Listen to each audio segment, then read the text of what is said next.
Hello, my friends. Good morning. I want to share a story with you that it's not that easy for me to talk about. It's about the bushfires that hit us late last year. And in our community, we don't talk about it a whole lot. Life has moved on.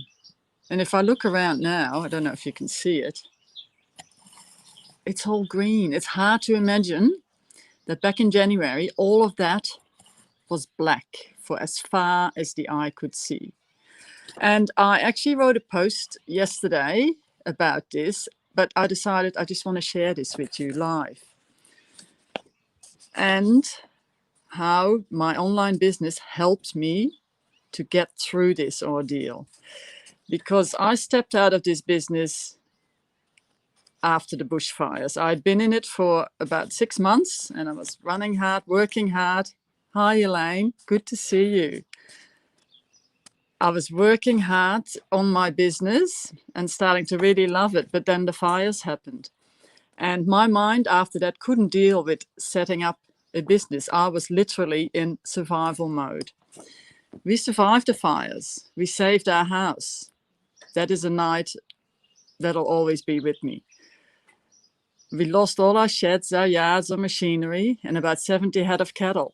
And the property losses in our region were astounding. But luckily, no local lives were lost, which to me is an absolute miracle. And I had to draw on every ounce of strength to get through the next few weeks after the fires. We had no water, no electricity. Luckily, we managed to score a generator so we could save our fridge and freezer content, and we had a bit of power. There was thick smoke everywhere for weeks. We had to wear face masks, and this was even before the virus. We had to wear face masks because the smoke was so thick we couldn't even find our surviving cattle. And yeah, cattle was roaming around everywhere because the fences were burnt and gone. So it was chaos. We were all in survival mode, and we ran on adrenaline for probably weeks. And one thing I'll never forget is the look on my husband's face when we had to put all our breeding cows on cattle trucks to the abattoir, because there was no way for us to feed them and look after them without fences and yards, without hay. So that is, I'll never forget that. That hurt. That hurt. It was tough. It was tough.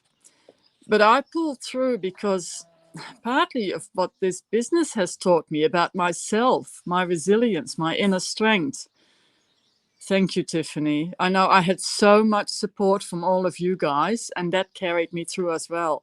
And our local community, we all banded together. We were isolated, and we all banded together. Everybody helped each other. The community spirit just shone through so strongly.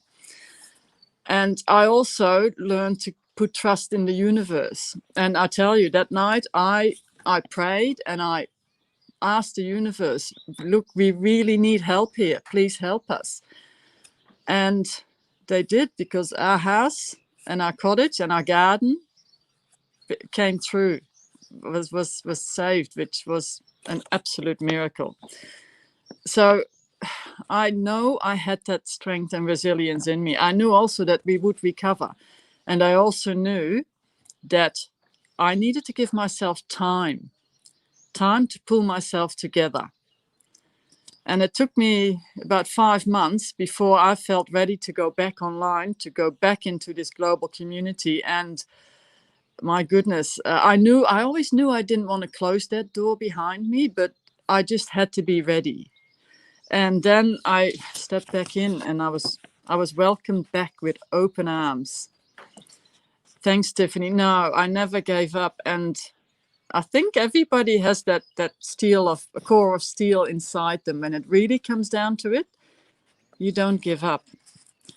And so by 5 months later, the farm was up and running again. We're still doing a lot of repairing. We still haven't got many sheds on the ground, and the yards are not finished yet. But we've got cows and calves on the ground and lots of grass, which is fantastic to see.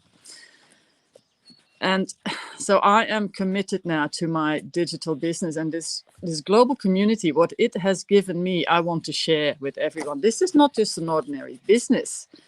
This is my life, and I want to impact everyone who wants to come with me.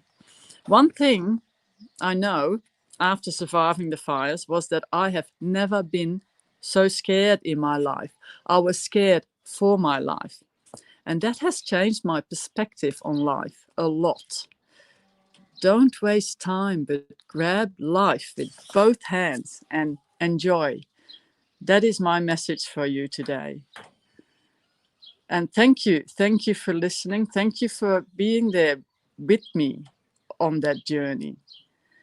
And as I said, as you can see, the birds are chirping. It's a beautiful day. So I am going to enjoy this day. Thanks so much for watching. Love you all.